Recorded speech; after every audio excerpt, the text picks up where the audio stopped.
Sullivan saw it and his stomach heaved. It was Benny Fontana's cell phone. Sullivan had taken it with him the night he'd visited Benny, and had been looking for it ever since. Talk about mistakes. And mistakes will kill you. He kept his face in perfect control. I bet that's Steve Bowen's phone, he lied. Who? Caitlin asked. Steve Bowen. My client, I gave him a ride to the airport when he was in town. Caitlin looked puzzled. Why hasn't he tried to get it back? Because he doesn't exist, Sullivan thought. Probably because he's in London, Sullivan kept improvising. Just stick it in the glove compartment. Now that he had the cell phone, though, he knew what he wanted to do with it. In fact, he couldn't wait. He drove the family as close to the arena as he could, then pulled over to the curb. Here you go, door-to-door service. Can't beat it. I'll park this buggy and meet you inside. It didn't take him long to find a parking garage with vacancies. He drove all the way to the top for some added privacy and a good signal. The number he wanted was right there in the phone's address book. He punched it in. This should be good.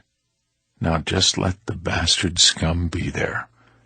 And let him have caller ID. John Maggioni, Jr. answered himself. Who's this?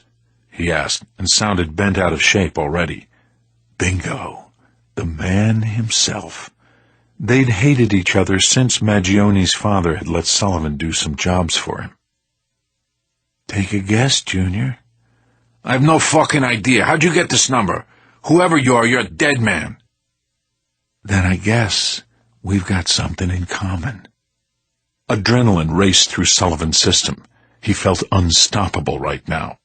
He was the best around at this kind of thing. Setting up a target, playing with the mark. That's right, Junior. The hunter becomes the hunted. It's Michael Sullivan. Remember me? And you know what? I'm coming for you next. The butcher? Is that you, punk? I was gonna kill you anyway, but now I'm gonna make you pay for what you did to Benny. You piece of shit. I'm gonna hurt you so bad. What I did to Benny is nothing compared with what I'm gonna do to you. I'm gonna cut you in two with a butcher saw and send half to your mother and the other half to your wife. I'll let Connie see it just before I fuck her in front of your kids. What do you think of that? Maggioni exploded. You are dead. You are so dead. Everything you ever cared about is dead. I am coming after you, Sullivan. Yeah? We'll take a number. He flipped the phone closed, then looked at his watch. That felt good, talking to Maggioni like that. 7:50. He wouldn't even miss U2's opening number. Chapter 59. I had just finished up with the day's final session and was looking through the old files on Maria's case again, when an unexpected hard knock came against the office door. What now? I opened it to find Samson standing out in the hallway. He had a 12-pack of Corona stuffed under one arm, and the carton of beer looked ridiculously small in relation to his body. Something was up. Sorry, I said. I don't allow drinking during sessions. All right, I hear you. I guess me and my imaginary friends will just be on our way. But seeing how much you obviously need therapy, I'll make an exception this one time. He handed me a cold beer as I let him in. Something was definitely going on. Samson had never been to my office before. Looking good around here already, he said. I still owe you a hanging plant or something. Don't pick out any art for me. Spare me that. 30 seconds later, the Commodores were on the CD player, Samson's choice, and Samson was flopped down on my couch. It looked like a love seat under him. But before I could even begin to unwind, he blindsided me. Do you know Kim Stafford? I took a swill of beer to cover my reaction. Kim had been my last patient of the day. It made sense that Samson might have seen her leaving, but how he knew who she was, I had no idea. Why do you ask that? I'm a police detective. I just saw her outside. The lady's kinda hard to miss.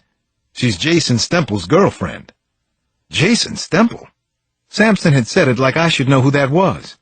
And in a strange way I did, just not by his name. I was glad Kim had come back for more sessions, but she was firm about not identifying her fiancé, even as the abuse at home seemed to have gotten worse. "He works 6th District, Sampson said. I guess he came on the force after you left." 6th District? As in he's a cop? "Yeah, I don't envy him that beat, though. It's rough over there these days." My mind was reeling, and I felt a little sick to my stomach. Jason Stemple was a cop? "How's the Georgetown case going?" I asked, probably to get Sampson off the track he was going down.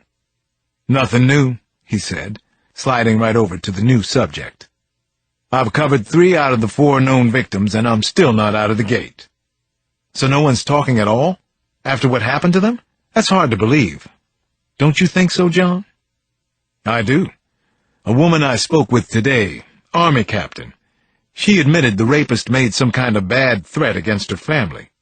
Even that was more than she wanted to say." We finished our beers in silence. My mind alternated between Sampson's case and Kim Stafford and her policeman fiancé. Sampson downed the last of his Corona.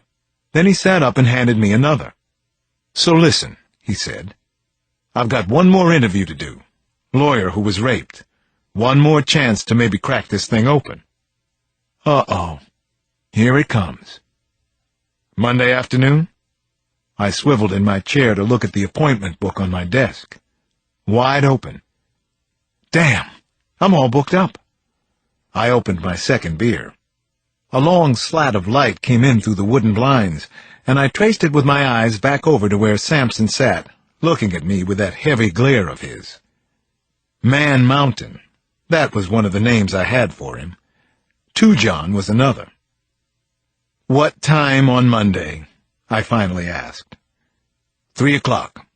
"I'll pick you up, sugar." He reached over and clinked his beer bottle against mine. "You know, you just cost me $7. "How's that?" "The 12-pack, he said. "I would have gotten a 6 if I'd known you'd be this easy." Chapter 60. Monday, 3:00. I shouldn't be here, but here I am anyway. From what I could tell so far, the firm of Smith, Curtis, and Brennan's legal specialty was old money. The expensive-looking wood-paneled reception area, with its issues of Golf Digest, Town and Country, and Forbes on the side tables, seemed to speak for itself. The clients of this firm sure didn't come from my neighborhood. Mina Sunderland was a junior partner and also our third known rape victim, chronologically. She seemed to blend into the office, with a gray designer business suit and the kind of gracious reserve that sometimes comes from Southern breeding. She led us back to a small conference room and closed the vertical blinds on the glass wall before letting the conversation begin.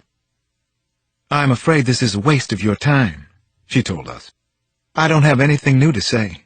I told that to the other detective several times."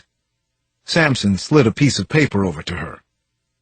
"We were wondering if this might help." "What is it?" "A draft press statement. If any information goes public, this'll be it." She scanned the statement while he explained. "It puts the investigation on an aggressive path and says that none of the known victims have been willing to identify the attacker or testify against him." "Is that actually true?" she asked, looking up from the paper. Sampson started to respond, but a sudden gut reaction flashed through me, and I cut him off. I started to cough. It was kind of a sloppy move, but it worked fine. "Could I trouble you for a glass of water?" I asked Mina Sunderland. "I'm sorry." When she left the room, I turned to Sampson. "I don't think she should know it's all down to her." Sampson nodded and said, "Okay, I guess I agree. But if she asks—" "Let me take this," I said. "I've got a feeling about her." My famous feelings were part of my reputation, but that didn't mean Sampson had to go along. If there had been more time for discussion, I would have worried about it, but Mina Sunderland came back a second later.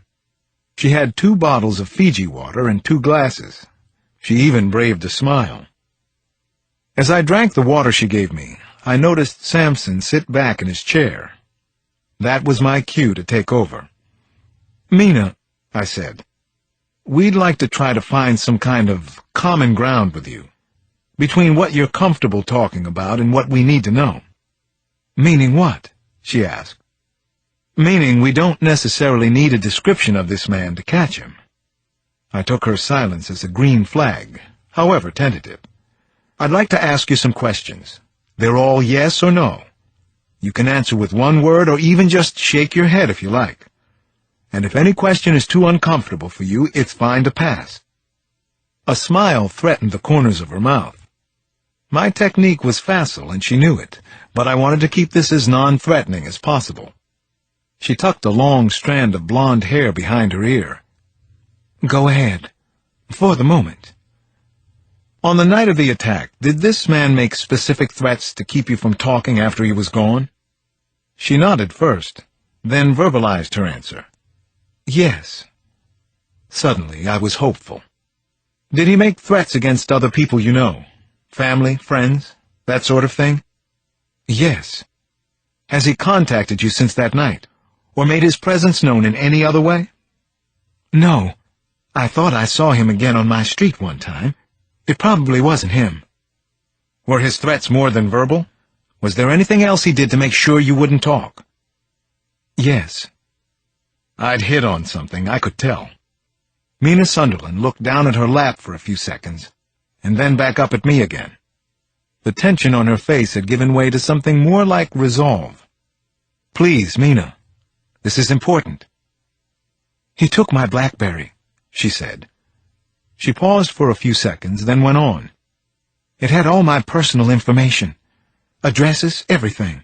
My friends, my family back home in Westchester." "Ah, I see." And I did. It fit right in with my preliminary profile of this monster. I started a silent 10 count in my head. When I got to 8, Mina spoke again. "There were pictures," she said. "I'm sorry? Pictures?" "Photographs. Of people he killed, or at least said he killed, and—" She took a moment to muster the next part. "Mutilated. He talked about using butcher saws, surgical scalpels." "Mina, can you tell me anything else about those photos he showed you?" "He made me look at several, but I only really remember the first one. It was the worst thing I've ever seen in my life." The sudden memory of it came into her eyes, and I saw it take hold. Pure horror. Her focus went soft. After several seconds, she collected herself and spoke again. "Her hands," she said, then stopped herself. "What about her hands, Mina?" "He'd cut off both her hands. And in the picture, she was still alive. She was obviously screaming." Her voice closed down to barely a whisper. We were at the danger line. I felt it right away. "He called her Beverly, like they were old friends." "Okay," I said gently. "We can stop here if you want." "I want to stop," she said. "But—" "Go ahead, Mina." "That night, he had a scalpel. There was already somebody's blood on it." Chapter 61. This was huge, but it was also bad news. It could be, anyway. If Mina Sunderland's description was accurate, and why wouldn't it be? We weren't just talking about serial rape anymore. It was a serial murder case. Suddenly my mind flipped over to Maria's murder, the serial rape case back then. I tried to put Maria out of my mind for the moment, one case at a time. I wrote down as much as I could remember right after the meeting with Mina, while Samson gave me a ride home. He had taken his own notes during the interview, but getting these things from my mind onto paper helps me piece a case together sometimes. My preliminary profile of the rapist was making more and more sense. Trusting first impressions. Wasn't that what the bestseller Blink was all about? The photos that Mina described